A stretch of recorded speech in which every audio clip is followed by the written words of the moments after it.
Hi, Social Wendy here with Jerry Jacobson, and here we are again, Jerry. Okay. And right now we're going to talk about building civic communities for the National Civic Summit and the National Tweet Up. That's happening next week. Again, if you're seeing this in December, it was back in July.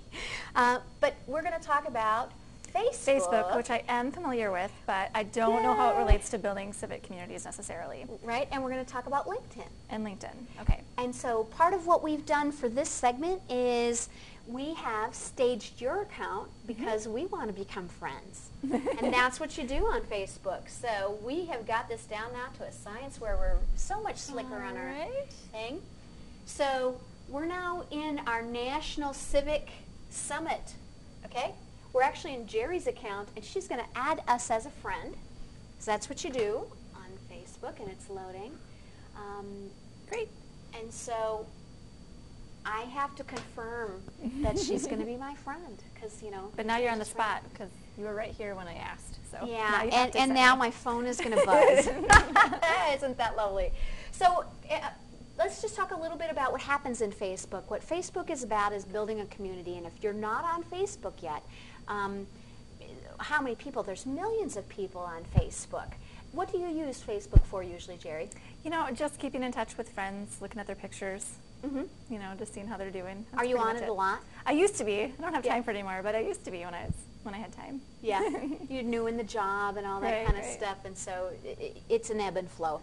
Well, what Facebook is great for when you're working in a group is there is actually a group function of Facebook, and we are going to go to that, and you can take a, I thought if we backspaced, right?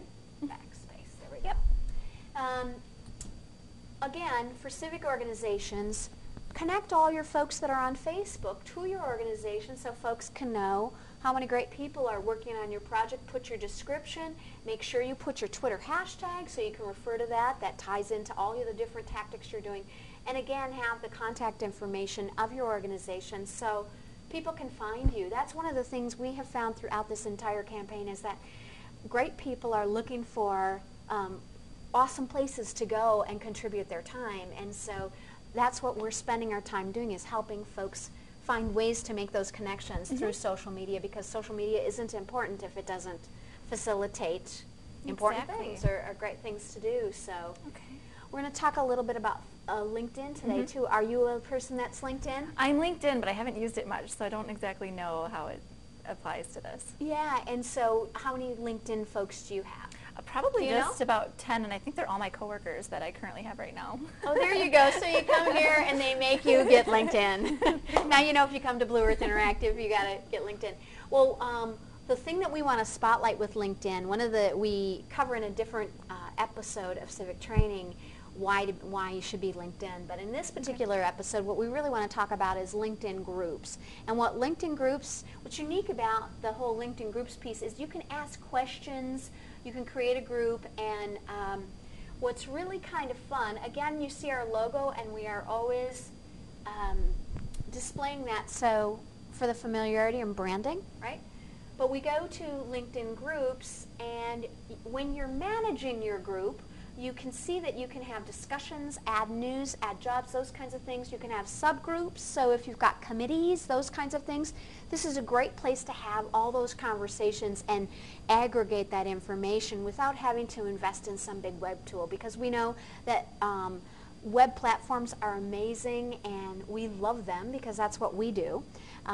However, a lot of civic groups are smaller and can't afford them, and so there's really now these applications that are out there that people can use that can augment what wasn't able to happen before. So now we're still building. We're a week out of our event, and you can see that over the last 7 days we've got a new member, we've got a couple new discussions, and we can continue to add people, manage, etc. So that gives you a little snapshot of what LinkedIn groups can be about for civic groups.